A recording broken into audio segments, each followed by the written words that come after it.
Well, it's time for world politics. And of course, the big news is that the government shutdown is over, and it's one of the longest ones in history. Actually, it is the longest one in history, and all along those lines. And apparently, the Epstein files are being discussed as well. So that is something that is in the news. And there's also news that Trump is having some of his lowest rankings ever. So that is definitely something that is going on in the news. And apparently, Senator John Fetterman has been hospitalized along those lines. So definitely that is something that people are talking about when it comes to political news and all along those lines. So definitely a lot's going on. And the BBC has apologized to Trump. So definitely that is something that folks are talking about as well. So they are saying that the BBC has apologized to Trump. And I'm going to bring in my friend Rick Rosner, see what he's got to say about a number of these stories. And we'll see what else is going on in Drudge and other places. But not only did the BBC, which is the British Broadcasting Association, one of the most venerable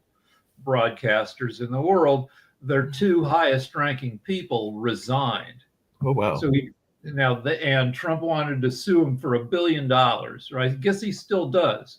And they said, no, thank you. We're not going to give you $1 billion, but we did give you an apology. When we've talked about this kind of stuff before, they edited down one of Trump's responses.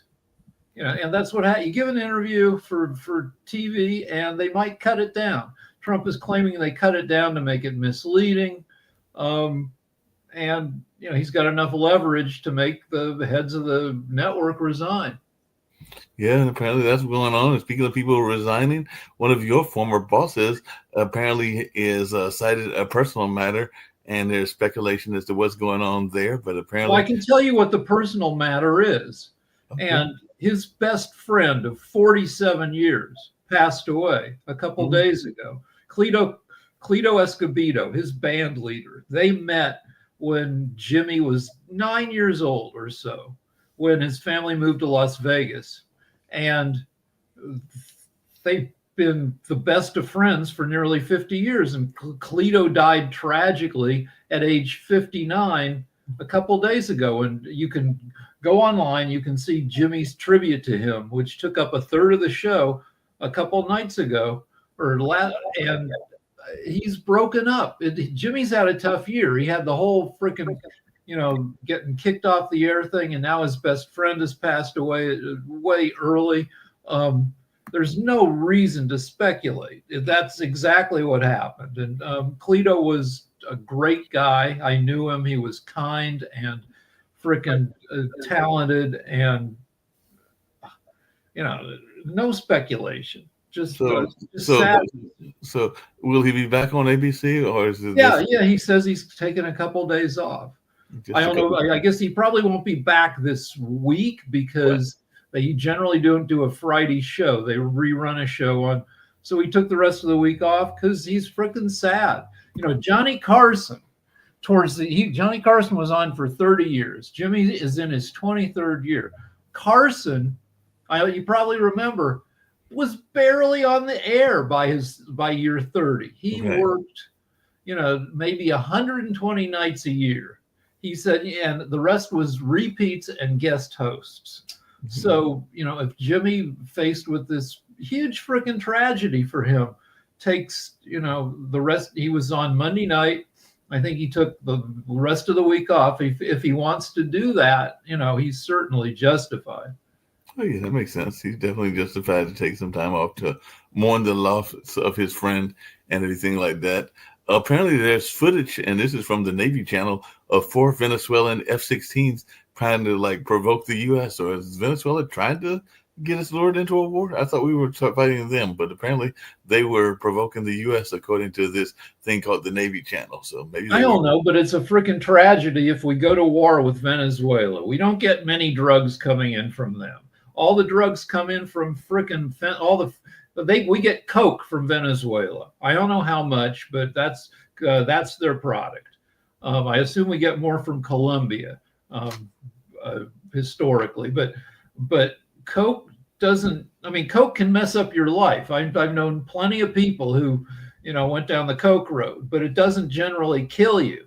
Fentanyl kills you freaking fast as hell, and we get fentanyl from Mexico, and Mexico gets the supplies to make fentanyl from China, and so it would be freaking tragic to fight. And we've had a coke problem in America. The first bar I worked in, there was back starting in 1980, because I'm old. There was just so much freaking coke, and it wrecked everybody's lives.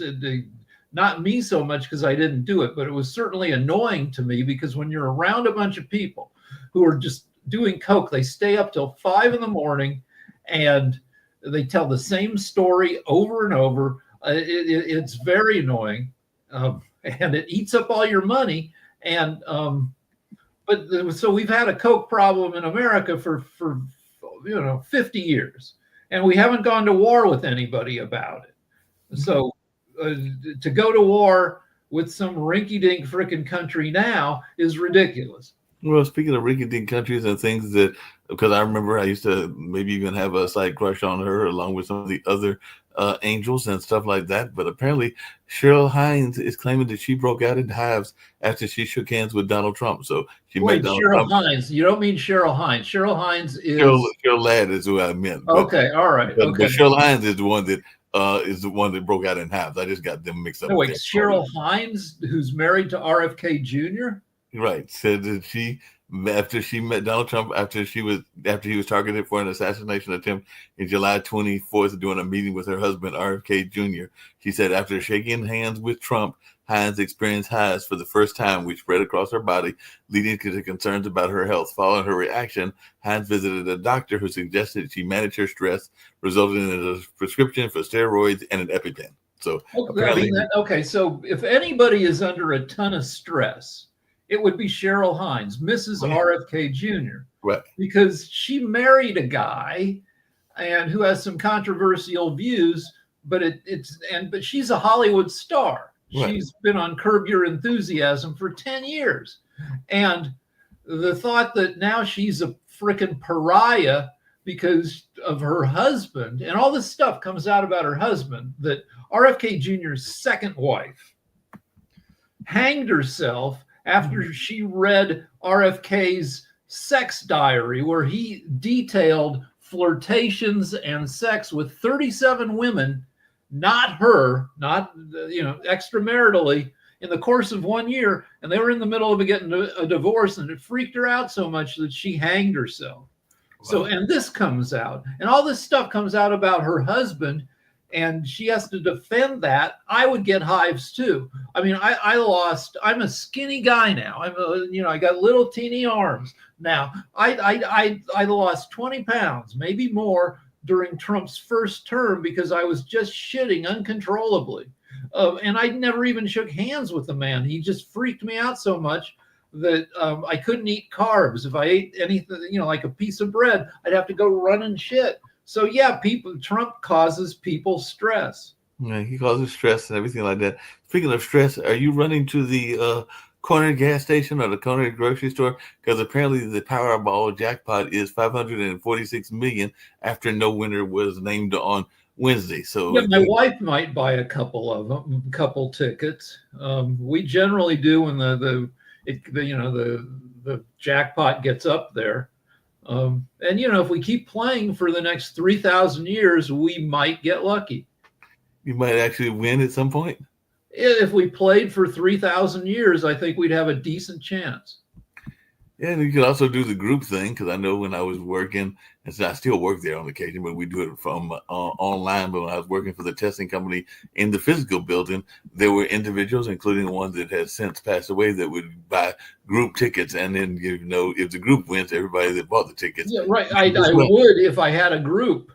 You guys are my only group, and we're not in the same state. I've got Lance and JD, and they're, when I was at work, I would love to be back at Kimmel and, part of that group, and we'd buy group tickets. But they decided I kind of sucked, which was not entirely inaccurate. I mean, I'm pretty good. I'm good at writing jokes, but it's like sports. If you lose the confidence of your coach, you think you know what you can do, but I was the oldest guy on staff, which meant I was relatively expensive compared to if they hired like a 22-year-old to come in at the beginning at the lowest possible salary. And they no longer loved my stuff. So, and that's their frickin' prerogative. Unfortunately, I have a dream of being able to travel back in time with everything I know now. And I'd be much better at pitching jokes. And I know what was going to happen with Trump and everything. I could pitch a lot of bits, but time travel is not possible. It's not possible, at least not yet. We haven't figured out that whole time travel thing. Hey, well, at least BBC has got all kinds of things it is dealing with. Maybe this is their way of being lighthearted and everything, but they are analyzing, or they're doing a story about the analysis of dog skulls. And they found out that this could rewrite the evolution of humanity's best friend for those that are dog lovers. I know some that are cat lovers, but they're saying doggy diversity in size and shape began at least 11,000 years ago. So there have been a variety of dogs for many years, and it wasn't just one dog breed. So we've had a lot of different dog breeds, and that's just something that I've read that dogs were domesticated 10,000 years ago, but the dogs starting to diverge into different breeds. If it started 11,000 years ago, then maybe dogs, because it's mostly humans fiddling with dogs, that maybe dogs were domesticated earlier than we thought. And maybe humans figured out that you could breed dogs for what you want earlier than we had ever anticipated. I know this about frickin', have you ever been around little teeny Chihuahua dogs? And how? I have, yeah. So they're a little bit hyper. They're pretty nervous. They're very nervous. And they don't have much of a sense of humor. I feel like the bigger dogs, like golden retrievers, kind of, are more bros. They will mess around with you. Little dogs are more just laser focused on food and stuff. But they're laser focused on food and your ankles. That's why they're called ankle biters. Yeah, but it turns out the Chihuahuas, it's like, how do you fit a whole dog brain into a little teeny Chihuahua head? Turns out you don't. That a lot of Chihuahuas, how a human baby has a soft spot in the middle of their skull that like you can press on it and it goes in. You don't want to go around pressing babies' heads, but the skull hasn't grown all the way together. And so there's a place where the skull isn't. Well, Chihuahuas, some of them, they never outgrow that. Some Chihuahuas have a hole in the top of their skull for their entire lives because there's too much brain for their tiny skull, and it just never can close, which is crazy. That is totally crazy. You mentioned domesticated animals and all along those lines. Are dogs the only ones that are domesticated? Because I'm thinking about the other animals that we claim are domesticated. And are they really domesticated? Because I'm wondering. Cats are right. Cats are half domesticated, but cows are domesticated. The modern chicken is, you can have chicken. Chickens are nice, apparently. You can have them as pets.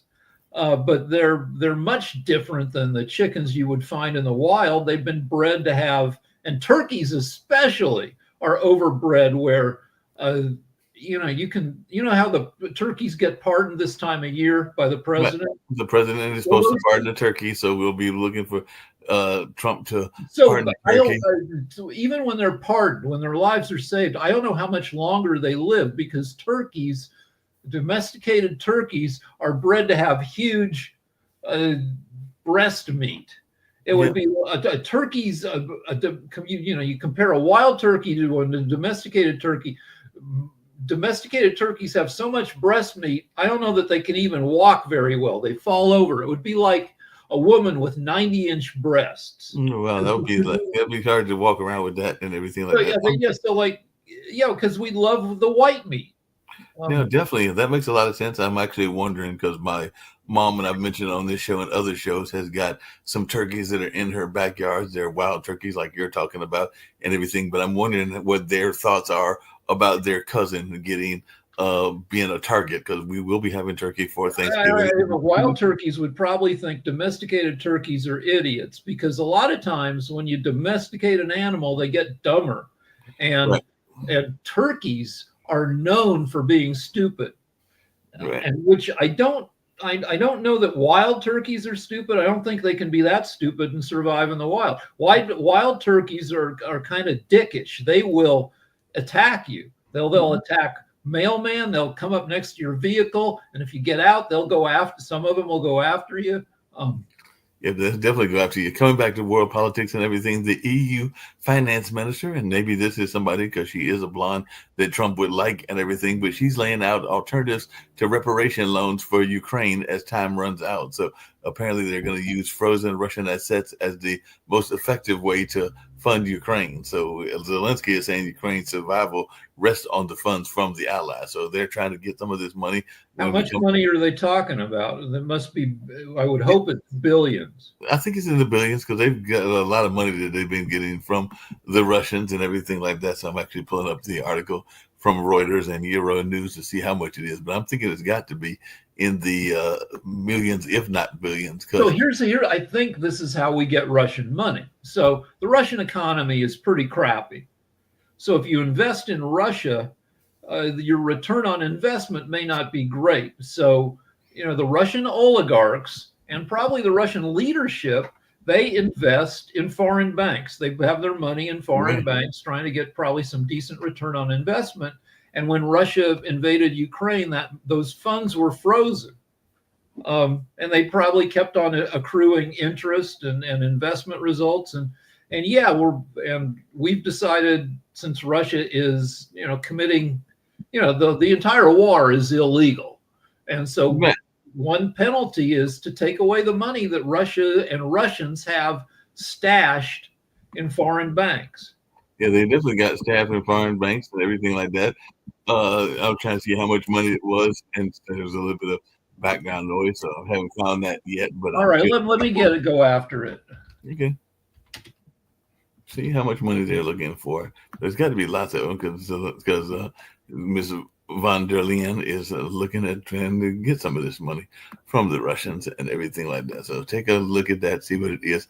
I'll go to Reuters and see what I'm hearing from Reuters. But yeah, it's got to be tons of money today. So Russian central bank assets are estimated to be around 210 billion euros held in the EU, which is, I don't know, like $235 billion, almost $250 billion. So that would be, if they want to loan $50 billion of that to Ukraine. Well, they've already paid $50 billion from those funds, but so there's another almost $200 billion that can be supplied to Ukraine, which maybe equals the total of foreign aid that's been supplied to Ukraine so far, which would be great. Yeah, that would be great. I wonder if Trump is going to the G7 meeting this time, because apparently there's a G7 meeting that's taking place in Canada. And Canadian Corner, our friend Scott from Naked at Night, is at the meeting, and Trump's not there, but Marco Rubio is there, and he got to, he's covering the thing, and he saw Marco Rubio and all the other foreign leaders, and he goes, they are smaller in real life than you would expect. And then I told him that Trump's nickname for Marco Rubio was Little Marco, because he's only, I don't know, 5'9", 5'8.5", and then, Scott was amused. Yeah, that sounds like interesting that he would be amused, because these leaders are actually smaller in size than folks are expecting them to be.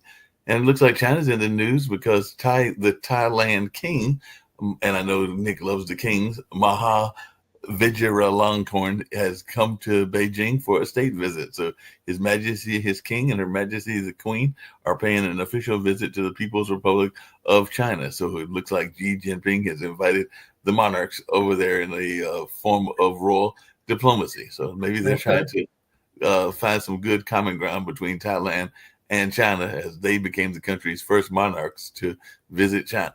I don't know how Thailand does economically or politically, but it's a great country to visit. The people are, they're so friendly to foreign visitors that it kind of creeps you out. It's like, don't treat me this as, I'm kind of a scumbag. Don't be so nice to me. They are wildly nice.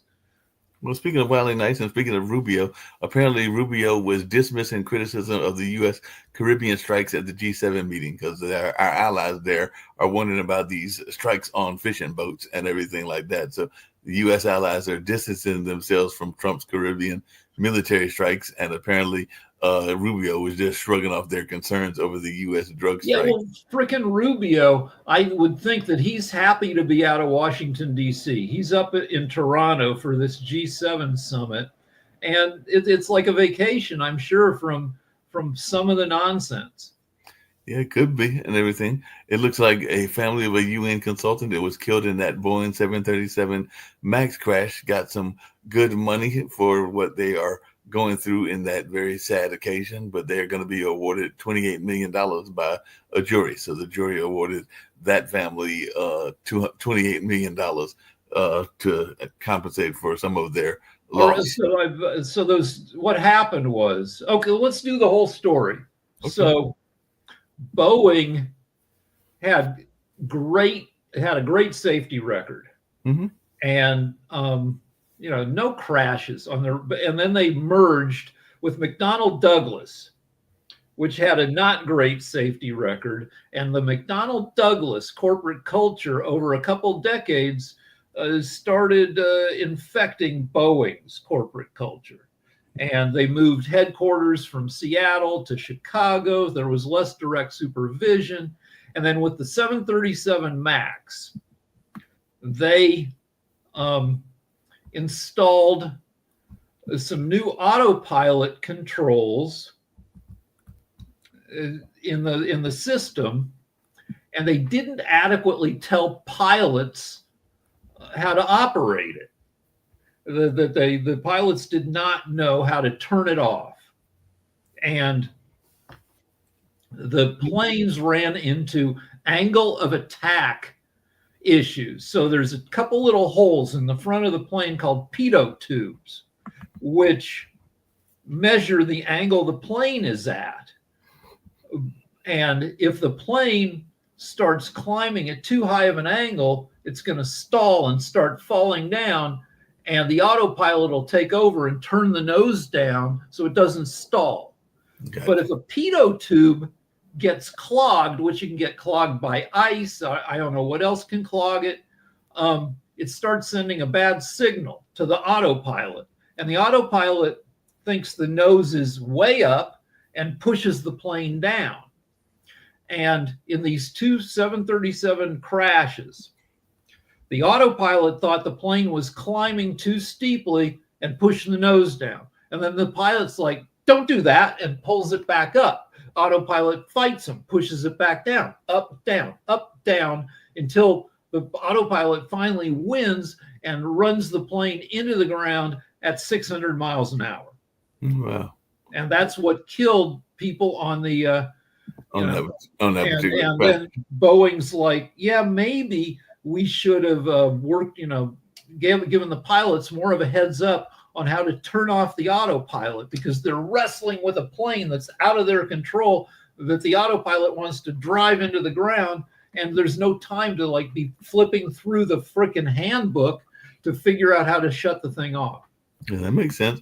If you listen or watch our show, Ukraine, Russia, and China, and you hear Ivan and others that have a vested interest in Ukraine and everything, they say that Ukraine has the second strongest army in the world and everything. But Business Insider has ranked the militaries of the world, And Ukraine does have a strong one, but they are ranked number 20th and not the second, because definitely it looks like they have been engaged in this ongoing conflict, and they do have the sixth highest number of active personnel and the fifth highest personnel out of all 145 countries. Well, it makes sense that Ukraine doesn't have the second, because Ukraine at the beginning of the war had 40 million people, which is a lot. It's not a small country, but compared to the U.S., it's 1/8 the U.S. And I think over the course of the war, they've lost millions of people. They're probably down to, I don't know, 33, not to being killed, but leaving the country at least till the war is over. So, and that's what they said. They said that with over 2 million total military personnel, the country has the largest army in Europe. So it does have the largest army. It's also ranked with the top 10 in defense budget and self-propelled, which is those drones, artillery, despite falling behind most countries in its naval fleet assets, in part due to the impact of its war with Russia. And number 19, right underneath Ukraine, is Egypt, followed by Australia at 18. Spain, where Nick is, has got the 17th strongest. It's generally, except for the U.S., where we've got the largest army, I think, by far, or at least we spend the most money by far. It's generally kind of proportional to your population. And yeah, Ukraine, at the beginning of the war, they had 41 million people. And now their population is somewhere between 31 and 38 million. And you can't really tell for sure because their population has been scattered by, not wanting to get blown up in the middle of the night. And some of the countries surprised me, because I have not heard of Indonesia being in that many wars, but apparently they've got the 13th strongest army, and they excel in areas like population, available manpower, co-production, and merchant marines, but they rank as one of the lowest countries in aircraft and helicopter carriers. Okay, so Indonesia has almost 300 million people, 285 million people, almost the size of the U.S. So, yeah, they would have a decent-sized army, even though they probably have way fewer, soldiers per capita than we do. Yeah, I would agree with that. And apparently number 11 is Brazil. And we know Brazil's had all kinds of corruptions, but it has by far the largest military power in South America. So we're going to Brazil's big. They have 213 million people. Right. Bigger countries have bigger armies. But you got small countries, because apparently number 9 is Turkey. Turkey is not that big of a country, but they have recently become the leader in the development of the drone system. So they've definitely got their drone system. Turkey has 88 million, but they also have a strongman dictator kind of guy, Erdogan, in charge of the country. And strongmen love having military. Plus, Turkey, they're the only country, I think, that straddles 2 different continents. And if you look at them historically, a lot of war and conflict and they're big geographically. There's always stuff going on their borders. That you got Turkmenistan, which is not a country, but it's a region where the Turks, who are kind of in between Turkey and Iran, and political agitation, Turkey, there's just a ton of stuff going on. And then we've got some of our allies that are doing quite well, some of them surprising me. I don't know how Chris would feel about that, because I don't think he's a big fan of France, but apparently France is the number 7 country in terms of military, followed by at 6 the UK, and then at 5 we've got South Korea, which doesn't surprise me, and everything like that. And then at 4 we've got India. So India's got a all right. So freaking, another factor besides population is how many wars have you been in recently and historically? France has been at war, a zillion times over the past 1,000 years. And the Korean War never ended. There was never a peace treaty. People just quit fighting.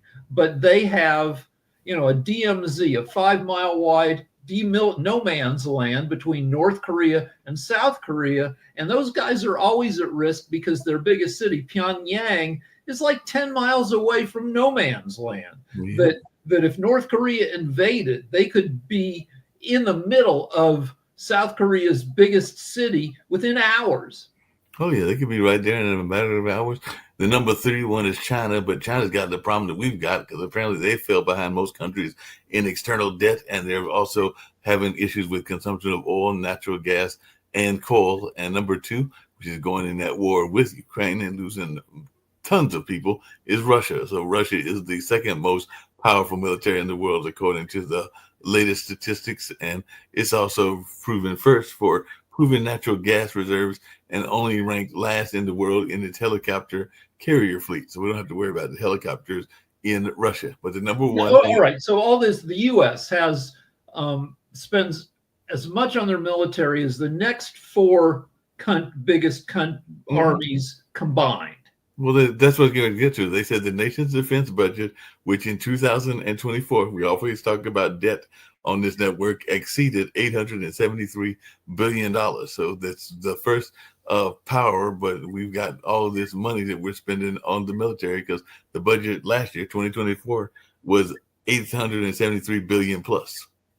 And so, which makes it, I think it's ridiculous for Hegseth to want to make the military manlier. Right. Because we already have the best military in the world, probably the most modern military in the world. Mm-hmm. And making it manlier and firing female generals is not going to make us a better army. Mm-hmm. And making, guys who can do, soldiers who can do 80 push-ups instead of 50 push-ups is not going to make us better war fighters, especially when we're fighting using drones. It's great to have soldiers who are in shape, but to have, soldiers who every soldier looks like a Navy SEAL steroid guy is freaking ridiculous. No, that's totally ridiculous. By the way, we talked a lot on this network about the migrant situation here in North America, but apparently it's an issue in other places, including Europe and including Africa, because apparently many displaced Sudanese are feared dead after they were part of a shipwreck near Libya, which was a independently found country in terms of its freedom and everything like that. But they're saying that 7 migrants rescued after a Mediterranean shipwreck left 42 presumed dead, and that was after that boat capsized. And even an IOM, and I'm not sure what that stands for, spokesperson said that the death toll could top 1,000 in 2025. So this whole notion of migrants either escaping or trying to get to a place of safety isn't just an American issue. Well, no, that there are, I'm sure the aggregate number of people trying to get out of Africa is more than the people trying to cross the Mexico border into the U.S., especially since our border is shut down. So I'm looking at Sudan. Sudan is at the southeast corner of the Sahara Desert. Right. And to get to the Mediterranean. I mean, so once you get to the Mediterranean, you're still it's still a brutal and dangerous and deadly journey to get to Greece, to get to Italy, where you can hope to apply for refugee status. But first you have to get from Sudan, you have to travel, 600 miles across Libya, where it's a failed state. Nobody much is in charge. It's full of pirates and slavers and people who will take you prisoner until your family back in Sudan sends whatever money they might have, which is nothing really. It's a terrible place. Directly north of Sudan is Egypt. I assume Egypt has controls in place that make it tougher to travel through Egypt to get to the Mediterranean. So you got to go catty corner over to Libya, where it's dangerous as all hell to cross that failed state. Gaddafi used to be in charge. Obama got rid of him, which morally made sense, but was bad for Libya because nobody took over for him really, except for warlords.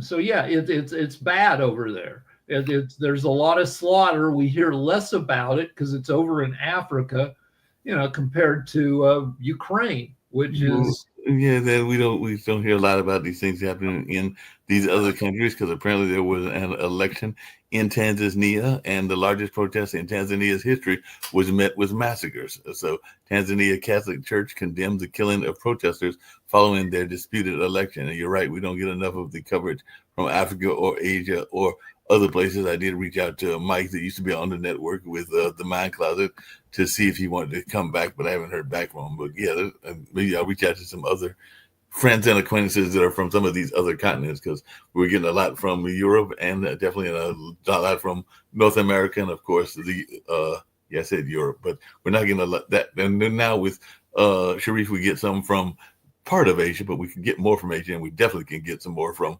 Africa and even the Antarctica and other places that we have not been covering. So we got to get some more coverage from these places. If anybody's listening and you're from those places, get in touch with me, bluesradio@gmail.com, and we'll try to get you on the network and all along those lines. We do need to hear voices from other parts of the world. I do have a gentleman that'll be coming on our World Edition on Tuesday. It's going to be talking about socialism and whether it is a workable system or a not working system. By the way, the Saudis, you'll love this. Speaking of Trump and his friends, the Saudis will be holding an investment summit in D.C.'s Kennedy Center during the Crown Prince's visit. So, he took over the Kennedy Center, Trump did. So the Saudis are going to be holding an investment summit there as probably a favor Trump to does Trump. what you remember the Crown Prince hired a hit squad to go chop up Khashoggi, a journalist they didn't like. And they kidnapped him and they cut him into a zillion pieces. And we're still friends with the Crown Prince. So Right. Trump does whatever he likes with whomever he likes. He definitely does that and everything like that. Before we wrap up in about another 5-10 minutes or anything, I was just going to let you know some more interesting, because I know you like animal news just like I do as well. But there is some interesting news coming out of the UK again. But, a lot of times when you go to the beach, whether it's the beaches of North America, whether it's in California, or whether it's in Cape Hatteras or a number of other places, the seagulls like to snatch food. And apparently what the researchers are saying is that food snatching seagulls are more likely to leave you alone if you shout at them. So if you go to the beach, just yell at the seagulls and they'll run away and everything. So they're saying you should yell at the seagulls. Seagulls don't respect you until you speak up, according to science. Well, So that makes sense. I mean, birds are generally pretty smart, and seagulls can do the math and see that, we weigh like 50 times as much as a frickin' seagull. We yell at the coyotes. We have coyotes across the street from us, and they yowl at just like they were up and yelling at 5 a.m. a couple nights ago. They went away once when I yelled at them. And the coyotes aren't stupid either. They realize that some idiot standing on his porch yelling at them can't, they don't have to, they decided it was no big deal. So now yelling doesn't work. Yeah, they're like, we don't care about yelling. Looks like the Border Patrol is coming to my neck of the woods, because they're saying Border Patrol agents are coming to Charlotte after days of speculation. So it looks like this is going to be one of his latest targets. Trump's new immigration crackdown is going to be targeting Charlotte, North Carolina. Some people think that that's the capital. It's not. It's Raleigh, for those of you that are watching. But even the Charlotte and Mecklenburg schools are releasing statements to parents about the Border Patrol. So it looks like Gregory Bovino and the CBP are headed next to Charlotte, North Carolina. So I guess we're about to get hit in one of our biggest cities by ICE. And I know, like I said before, that ICE is here as well. So the ICE, there are only 25,000 people in ICE, which is like 1/40th the number of cops in the country. So they don't have enough people to, they do hit and run. They go to different cities and scare people. But ICE is kind of bullshit. Their ICE's deportation numbers are lagging previous administrations. They lag behind Biden. They certainly lag behind Obama. Obama, in reverse immigration and getting people to leave the country, was helped by the worst economy since the Great Depression. Obama was trying to get the country up from the Great Recession.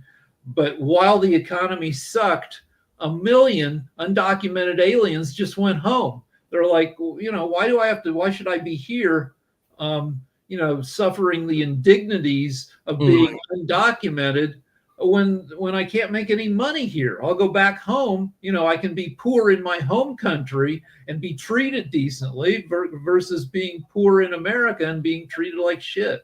Because a lot of times they're in poor jobs and everything like that. I know that I actually went earlier today and ate at Firehouse Subs and everything like that. That's where I had my late lunch at. And the young ladies that work there, think quite a few of them, like 3 or 4 of them, are from Honduras, but they're not making but so much money. As even the one in management, they're not making that much money in working at a fast food restaurant, which is basically what Firehouse Subs is and everything like that. So they're not making tons of money, to your point. So they probably can make more money in some ways, even going back to Honduras and everything like that. And there was other people that are from other places. I think there was a lady from China that was dropping off food to one of the young ladies and everything, like apples or something like that. But yeah, definitely, it can definitely be something going on. But I did have a question for you, because I'm trying to understand.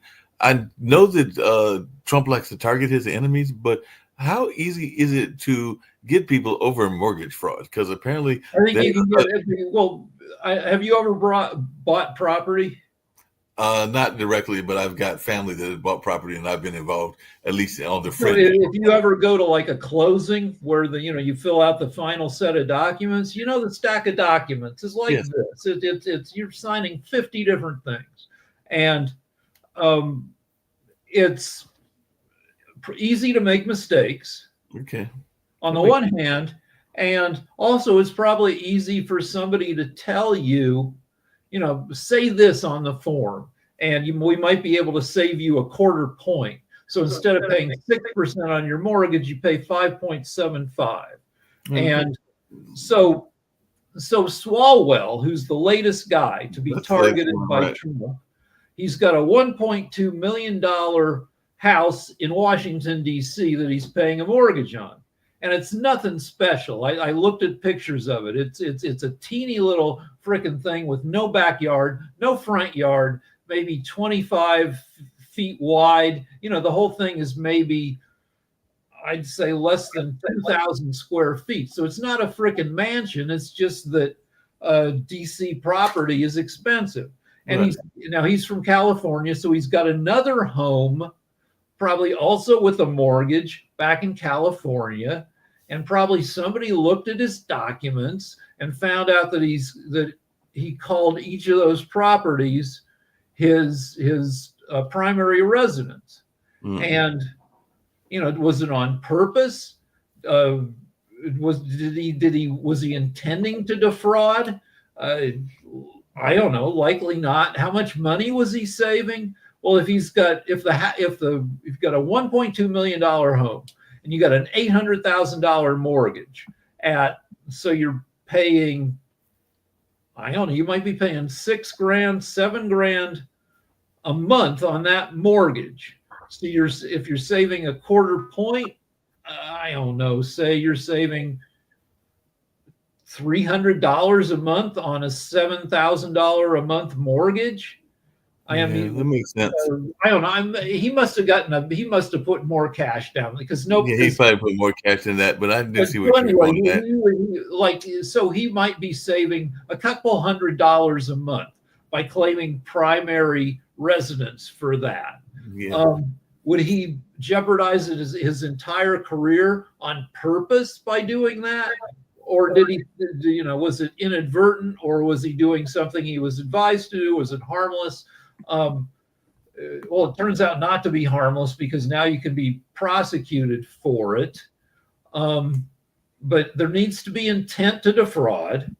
And then I've looked at Twitter, and all the MAGAs are saying, enjoy prison. You're going to Leavenworth. No, I'm sure that if you're found guilty of mortgage fraud, you don't go to prison. You probably pay a fine, and you maybe repay any savings you might have got. And maybe you get a year or 2 of probation. Probably probation. And the other 2 interesting stories that I saw, and then we'll get ready to get out of here, is that apparently there was an ammonia gas leak from a tanker truck in Oklahoma, and it sickened dozens. And they actually had a shelter in place, but they just recently lifted that order after dozens had been hospitalized, because even something as simple as ammonia can cause serious health issues. So 36 were hospitalized and 11 in critical condition after the ammonia leak prompted the evacuation in Weatherford, Oklahoma. So definitely that's something that was in a tanker truck, and I guess the tanker truck. So that's a Department of Transportation issue. like remember when Palestine, there was the train derailment that Right. spread all sorts of toxicity, and Pete Buttigieg was held liable for that in right-wing media. Well, if we want to be similar, we got to say Sean Duffy is responsible for that, maintaining safety standards. Yeah, that makes sense. Well, the hemp industry, and I know that we still have the show because I saw that it aired yesterday, Weed Wednesday and everything like that. But apparently, as part of the shutdown, Congress banned most hemp-based THC products in the shutdown deal. So federal hemp ban will hit Texas economy. Industry leaders are warning. So federal budget deal bans hemp-derived THC products in Illinois and nationwide. And I know even here there's a lot of people that are using THC products for their health and even sometimes for their I won't say food, but drink consumption, because there are THC drinks and everything like that. So, but it looks and energy kind of things. But it looks like that's a win for the Republicans. It might which is ridiculous. Which is freaking ridiculous. I got to say, I accidentally poisoned my wife with THC. We were trying so THC is the part of marijuana gets you high, right? But she has ankle pain and we're going to try a knee pain. We're going to try some CBD oil, which is the part of marijuana that is supposed to help with pain and some other stuff. And I went to the store and I got some, brought it back, and she did a little bit. And I'm like, nah, do more, and she got high as hell because they gave us the wrong bottle. They gave us the THC instead of the CBD.